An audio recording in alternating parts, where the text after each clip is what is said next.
안녕하십니까. 안녕하십니까. 예, 이해란 TV 진행을 맡은 임수원입니다.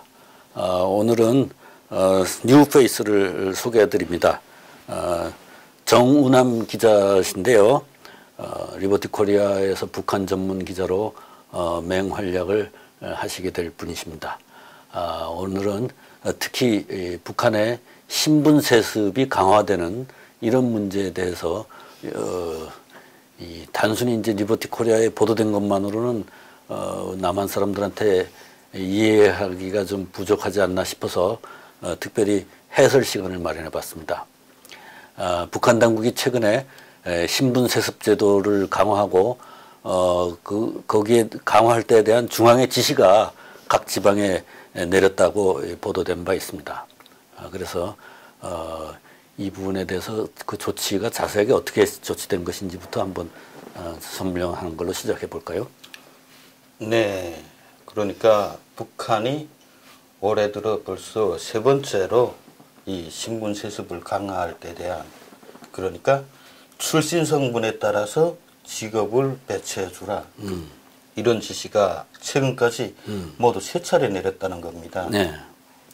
금년 들어서 말이죠. 네, 네. 그렇죠. 그런데 이게 이번이 처음이 아닙니다. 네. 과거에도 북한은 1980년대 말부터 이 농촌 영향이 계속 도시로 빠져나가고 그 일감이 부족하고 이런 사태가 발생하니까 이 농촌 여성들과 결혼을 한 남자들은 무조건 농촌에 배치된다. 이런 원칙을 내놓았습니다. 그러니까 도시 총각들은 농촌 여성들과 결혼하면 농촌에 가는 게 싫으니까 농촌 여성들을 기피하게 됐죠. 그래서 농촌 여성들의 유일한 탈출구는 이 군관들에게 시집가는 것이었습니다. 네, 네. 그래 군사복무를 하는 군인들은 농촌에 배치할 수가 없으니까. 그런데 이젠 이 군사복무를 하는 군 지휘관들과 함께 사는 여성들도 이 군 지휘관에서 태어가면 그쪽으로 무조건 배치시켜라. 그러니까 군 지휘관이 농촌 출신 여성과 결혼했을 경우에 네. 그 군 지휘관이 제대하는 것과 동시에 농촌으로 간다 이거죠. 네, 맞습니다. 이게 과거에도 이런 조치가 있었는데 최근에 이런 조치가 좀 훨씬 강화됐죠. 올해 벌써 세 차례 이런 지시가 내렸다는 건 이 북한이 아주 잡돌이를 든든히 했다. 신분 세습에서 벗어날 꿈도 꾸지 말아라. 이런 의미입니다. 특히 이제 북한에서도 이 농촌 출신들이 도시에 와서 살기를 원하는데 그 길을 막는 거죠. 예. 그러니까 이 북한에서 어렵고 힘든 부분이라고 합니다. 이게 어떤 부분인가 하면 이 농촌, 그다음에 탄광, 광산, 그다음에 림산, 이 벌목을 하는 것이죠. 이런 부분을 어렵고 힘든 부분이다. 그래서 청년들이 앞장서서 이런 직업을 가져야 한다. 늘 이런 선전을 하는데 이게 잘 먹혀들지 않죠. 그러니까 이젠 안 되겠다. 무조건 신분 세습을 해야 된다. 내 부모가 강부였으면 너도 무조건 강부가 되라. 내 부모가 농민이었으면 너도 무조건 농민이 되라. 예, 이런 의미인데 이게 왜 이렇게 이런 조치가 왜 나왔냐 하면 이 최근까지 북한은 무리제대라고 합니다. 그러니까 올해 제대될 군인들을 뭐 9월 달이면 9월 달에 다 몰아서 제대시키는 거죠. 그래서 어렵고 힘든 부분이라고 해서 탄광이면 탄광, 광산이면 광산, 이게 무리제대를 시키는 겁니다. 이걸 무리제대, 무리배치라고 합니다. 그 간단한 실례로 이 양강도 대홍단군 감자농장에 3,000명의 제대 군인들을 보내준 그 사례가 있죠. 이건 언론에도 많이 보도가 됐는데 이렇게 하다가 나니 농촌 같은 곳에 어렵고 힘든 곳, 그리고 농촌 같은 곳, 농촌도 매우 불균형하죠. 대홍단이나 이런 감사농장들은 인원이 마구 넘쳐나는데 다른 농촌 지역은 인원이 매우 모자란다는 겁니다. 그리고 다른 사회에 필요한 인원이 다 이렇게 노력이 집중되다 나니까 자기네한테 정작 필요한 인원이 없다는 거죠. 그래서 안 되겠다. 이젠 이 균형을 맞추자면 저 옛날 내 출신 성분에 따라 무조건 그 신분을 세습받아라. 예. 그래서 결국 이 부족한 인원, 그다음에 과도하게 인원이 집중되는 것 이걸 없애겠다. 균형적으로 인원을 수급하겠다. 이런 의미에서 나온 겁니다. 그러니까 이제 우리하고 다른 게 우리는 이제 학교를 졸업하고 뭐 군대를 2년 남짓 갔다 와서 이제 바로 취직을 하는데 북한은 10년씩 군복무를 하니까 10년 군복무 후에 이제 어디로 배치되느냐 직업적으로 그게 이제 그 사람의 운명을 결정하는 거죠. 네, 맞습니다. 거기서 또 한 번 배치되고 나면은 자기 마음대로 옮길 수 없으니까. 예. 그러니까 이 한국은 군사복무를 아무 때나 하지 않습니까? 30세 미만이던가요? 네, 그렇죠. 이 대학에 다니다가 뭐 군사복무를 할 수 있고 아니면 뭐 그냥 고등학교를 졸업해서 군사복무를 할 수 있고 이런 제도는 사실 북한도 거의 비슷한데 실제 북한은 군복무年한이 10년입니다. 그러니까 이 고등학교죠. 북한에서는 고급중학교라고 하는데 이 고급중학교를 졸업할 때에 모두 군에 입대시킵니다. 그래서 북한 사람들은 그래서 그 군대에 나간다 하면 고등학교를 졸업하고 군대에 나가는 거 이거 응당한 걸로 여기거든요. 이거 응당한 걸로 여기거든요. 그런데 여기에 조금 문제점이 있습니다. 이 군사복무를 못하는 사람들이 있죠. 신체적으로 좀 장애가 있다든가 뭐 여러 가지 키가 모자란다든가 그러면 이런 사람들은 그대로 군사복무를 못하고 사회에 진출하는 겁니다. 그렇지 않으면 대학에 가는 거죠. 그러니까 이렇게 1차적으로 졸업해서 사회에 진출하는 젊은이들을 이 신분 세습을 시킨다는 거죠, 먼저. 그러니까 출신 성분이라고 하는데 출신 성분에 따라 직업을 배치한다. 이 출신 성분이라는 게 북한은 그렇습니다. 매 사람이 두 가지 성분을 가지고 있는데 출신 성분하고 사회 성분이 있습니다. 이 출신 성분이라는 건 내가 태어날 때 내 부모가 가지고 있던 직업입니다. 그러니까 내 부모가 내가 태어날 당시 노동자였다. 뭐 훗날에 내 부모가 뭐 간부였다. 이런 건 필요 없습니다. 내가 태어날 당시 내 아버지 부모라는 게 정확히 내 아버지가 무엇을 하고 있었냐. 내 아버지가 노동자였으면 그 내 출신 성분은 노동자였으면 내 출신 성분은 노동자인 겁니다. 그리고 내가 태어날 때 내 부모가 농민이었다. 그런데 훗날 당간부가 됐다. 이런 건 뭐 상관없습니다. 내가 태어날 당시 부모가 농민이면 내 출신 성분은 무조건 농민이 되는 겁니다. 그러니까 이젠 중학교를 졸업해서 군대에 못 가는 사람들, 그래서 처음 사회에 나가는 사람들은 그중에 대학에 입학하는 사람들을 제외시킵니다. 그 사람들은 대학 공부를 해야 되니까.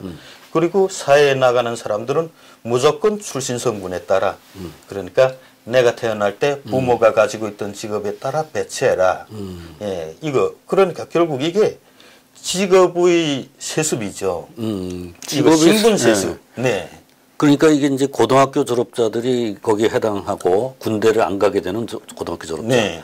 그다음에 이제 군대를 간 사람들의 경우는 제대할 때 그게 해당이 되고. 네. 그런 거죠. 그러니까 군대를 갔다가 제대되는 사람들, 그 다음에 이 대학을 못 가게 되고, 대학을 졸업한 사람들, 예, 이게 2차적으로 사회에 진출하는 사람들입니다. 예, 그러니까 대학 졸업생들, 그 다음에 군사복무를 하는 과정에 또 대학에 가는 사람들이 있습니다. 이렇게 대학에 갔다가 졸업하는 학생들, 그 다음에 군사복무를 완전히 마치고 제대되는 사람들, 이게 2차적으로 이 신분 세습을 받는 사람들입니다. 이런 사람들이 신분 세습은 대개 한 28살, 군사복무 후 북한은 10년이니까 예, 그때 이루어진다는 거죠. 그래서 이제 그 사람들이 직업을 배치되는 걸 우리처럼 시장의 그 수급에 따라 되는 게 아니라 상부의 명령에 따라 배치가 되는데 상부에서 그 명령을 할 때 기준을 출신 성분으로 잡도록 강요하는 그러한 이제 지침이 강하게 내려오고 있다. 이런 네. 말씀이죠. 예. 그러니까 북한은 이런 거 있습니다. 내 희망대로 직업을 얻는다. 이런 게 없습니다. 네. 중학교를 졸업하면 대학이나 군대에 못 간 사람들은 무조건 각도 인민위원회, 각 시군 인민위원회 노동과라고 있습니다. 네. 이 노동과에 가면 거기서 이런 배치장을 줍니다. 네. 너는 이런 공장에 가서 일해라. 너는 여기 가서 무슨 일을 해라. 이런 배치장을 주는데 이게 과거엔 이랬거든요. 이 군사복무를 한 사람들도 역시 마찬가지입니다. 군사복무를 마치고 나면 직장 생활을 해야 되니까 해당 노동과에 가서 등록을 하고 직업을 자기가 받아야 됩니다. 그렇죠. 그런데 과거에 무리제대를 시켰던 것과 마찬가지로 이 기존에는 이렇게 직업 배치를 하는 것도 막 집중적으로 한 곳에 막 몰아붙였거든요. 이에 하면 최근 북한이 산림녹화 사업을 강화한다 이러면서 전국에 이런 양묘장 그리고 종묘장 이런 걸 많이 짓고 있습니다. 그러니까 이런데 이에 하면 김정은이 올해 이 산림녹화 사업을 강화해야 된다. 양묘장하고 종묘장을 많이 지어라 하면 과거에는 이런 곳에 막 무리로 사람들을 배치했거든요. 네. 군제대군인, 그 다음에 중학교를 졸업한 사람들, 이런 사람들을 이런 곳에 막 집중적으로 배치했습니다. 그런데 이젠 그렇게 하지 말아라. 왜냐면 북한에도 옛날부터 이 양묘장과 종묘장이 있었습니다. 그러니까, 그리고 또 조림작업소라는 것도 있었고, 그러니까 내 부모들이 그런 걸 했으면 그런 직업을 자네들이 물려받아라. 그러면 다 되는 것 아니냐. 그러면 이제 예. 너무 많이 한꺼번에 배치가 돼가지고 한쪽은 사람이 남고 다른 쪽은 부족하고 이렇게 되는 일이 없을 거다. 네. 그러니까 부모가 한 대로 그대로 고숫자가 가니까. 네. 그러니까 이 직업적인 균형, 예, 그러니까 일자리 균형을 맞춘다는 거죠. 예. 그런데 북한은 이게 자기 의사대로가 아니라 각 노동부에서 노동과에서 이렇게 너는 여기 가라 하면 이건 뭐 어쩔 수 없는 겁니다. 빼도 박도 못하고 거기에 가야 되는 거죠. 그러니까 개인의 의사는 아무 상관없이 또 개인의 그 취미라든가 적성에는 아무 고려 없이 네. 그냥 숫자만 네 부모가 하던 그대로 가면 숫자가 맞으니까 거기 가서 일해라. 네. 아주 그냥 단순하고 무식한 방법으로 직업 배치를 하는 거네. 어찌 보면 북한과 같은 사회에서 그게 가장 합리적으로 노력을 배치하는 그런 방법이 될 수도 있습니다. 근데 과거에는 노동과에 있는 사람들 굉장히 잘 살았습니다. 조금 같은 노동자라고 해도 좀 쉬운 부분하고 어려운 부분이 있습니다. 그러니까 나는 좀 쉬운 부분에 가겠다 하면 그런 사람들한테 뇌물을 주고 같은 노동자라고 해도 내가 내가 이 산에 가서 벌목공으로 산다 이런 직업보다는 가구 공장에 배치받는다든가 이렇게 쉬운 것이 있었죠. 그런데 이젠 그렇게 하지 말아라. 노동과 너희들 직업 가지고 장난치지 마라. 얘 아버지가 얘가 태어날 때 산에서 나무를 베어 먹었으면 얘도 일생 동안 이제 나무를 베어 먹게 해. 그리고 얘 아버지가 얘가 태어날 때 이 바닷가에서 어로공으로 살았다, 업으로 살았다면 얘도 일생 동안 업으로 사는 거야. 그리고 얘 자손도 이젠 계속 업으로 사는 거다. 이거 이젠 완전히 고쳐가 시켜라. 이게 지금 북한의 의도입니다. 그러니까 이제 바깥 세계에서는 북한에게 개혁 개방을 하라고 경제 제재를 하고 있는 건데 내부에 가는 그 경향은 정반대로 점점점 더 기존의 질서를 강화하는 쪽으로 가고 있다. 예. 뭐 이런 이야기죠. 강화한다는 것보다 정말 독선적이고 매우 이상하게 가는 거죠. 예. 이런 체계로는 개혁 개방을 도무지 이룰 수가 없습니다. 그렇죠. 예. 그러니까 북한은 오히려 개혁 개방보다 폐쇄적인 조치를 더 강화한다는 걸로 봐야 되죠. 점점 더 명령 체제로 명령 경제로 간다. 네, 맞습니다. 그런데 또 이런 게 있습니다. 북한은 이 과거에 그렇죠. 좀 특수신분이라는 게 있죠. 네, 특수신분. 이해하면 내가 태어날 때 아버지가 군인이었다. 네. 그런데 난 지금 중학교를 졸업했는데 건강 상태가 몹시 좋지 않아서 군사복무를 할 형편이 못 됐다. 이런 거 있죠. 그리고 두 번째로는 내 아버지가 과학자였다. 내가 졸업했을 때 과학자였고 내 아버지가 내가 태어날 때 그리고 또 이런 거 있습니다. 내가 태어날 때 내 아버지가 당 간부였고 그다음 내가 태어날 때 내 아버지는 교육자였다. 과학자였다. 이런 거 참 골아픈 거죠. 이게 올해 북한이 세 번째로 이런 지시가 내린 게 바로 이 문제 때문입니다. 북한은 올해 이 두 차례의 지시 1월 달하고 6월 달에 내렸는데요. 이 신분 세습과 관련해서. 그런데 이 지시를 내릴 때 뭐라고 했냐 하면 올해 8월까지 이 신분 세습에 대한 걸 다 정리해서 완성해서 중앙에 보고해라. 이렇게 했는데 이게 보고 제대로 집행되지 않았다는 거죠. 그래서 이번에 최근에 다시 지시가 내려온 겁니다. 이게 바로 이 골 때리는 특수신분이죠. 내가 태어날 때 아버지가 군인이었다. 근데 난 건강 이상으로 군대 군사복무를 할 형편이 못 됐어. 내 아버지가 교원이나 과학자였는데 난 학교 때부터 공부를 정말 못했어. 그리고 뭐 공부 못한 내가 갑자기 교원이 되거나 뭐 과학자가 될 수가 없는 거 아닙니까? 그러니까 이런 사람들 여러 가지 이런저런 구실을 붙여갖고 난 신분이 이러니까 여기에 갈 수가 없다. 계속 버티는 거죠. 그런데 노동당 조직지도부가 이런 것까지 다 생각을 못한 겁니다. 그냥 출신 성분에 따라 직업을 배치해라. 이렇게만 지시를 내렸으니까 노동가에서 골 때리는 거죠. 이런 사람들이 계속 제기되니까 이건 어떻게 처리해야 되냐. 이거 집행을 못했다고 욕은 바가지를 써먹지. 자기는 방법이 없지. 그러니까 각 지역 노동가들에서 의견을 수렴해서 중앙에 올린 거죠. 자, 이런 특수신분이 있다. 이런 사람들은 어떻게 신분을 세습해야 되냐. 그럼 어떻게 답을 해줬어요? 네. 그래서 중앙에서 내려온 지시가 이거 있습니다. 이 부모가 군인이었거나 당 간부였거나 이렇게 해서 신분 세습을 할 수가 없는 경우엔 아내의 신분을 따라가라. 아내의 출신 성분에 따라 직업을 배치해라. 내 아버지가 군인이었는데 난 군대에 못 갔어. 그러면 내 직업을 어떻게 배치해야 돼? 그럼 네 아내, 네가 결혼한 여성에게 그 신분을 따라가라.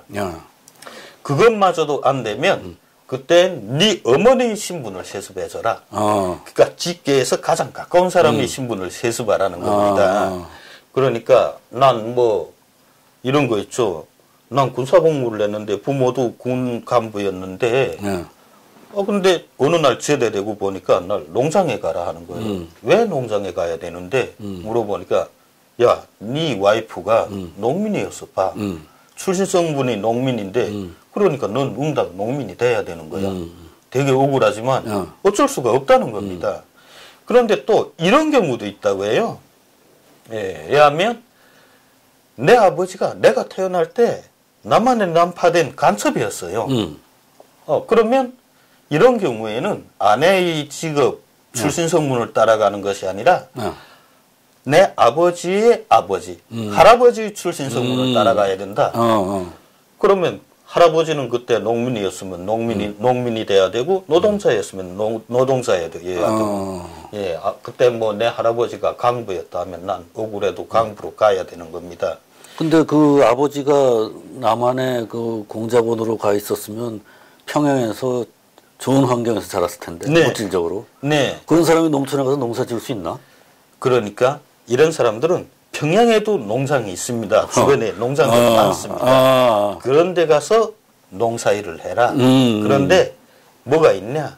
북한은 꼭 간부후비라는 게 있습니다. 간부후비. 그러면 다 노동자 농민이 되면 간부는 어떻게 돼야 되냐? 그 이자 같은 경우가 있죠. 내 아버지가 난파 간첩이었어.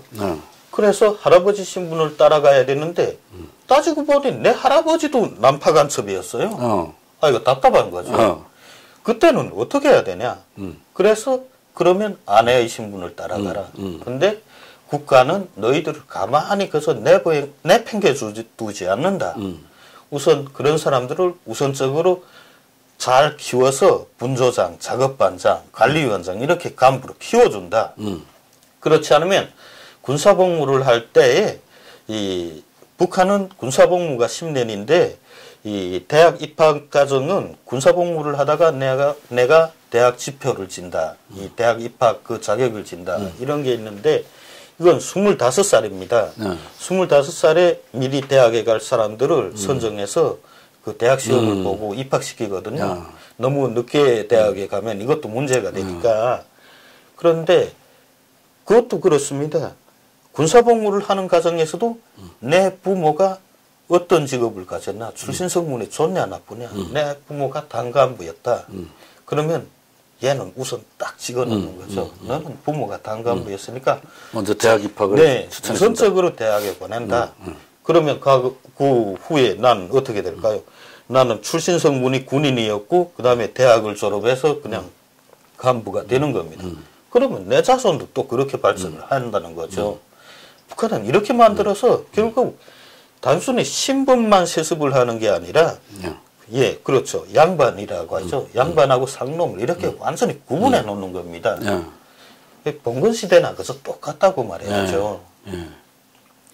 야, 오늘은 그 북한의 그 신분제도 지난번에 우리 이력서로서 좀 간략하게 설명을 드렸습니다만은 오늘은 그것이 더 구체적으로 직업의 선택이 아니라 직업의 배치가 어떻게 신분제도에 의해서 제한돼 가지고 되어 나가는가 좀 더 구체적인 사례를 여러분들에게 말씀드렸습니다. 그리고 이런 경향이 점점 더 심해져 가고 있다는 게 최근에 지금 북한에서 일어나고 있는 상황이라는 그러한 말씀을 드렸습니다.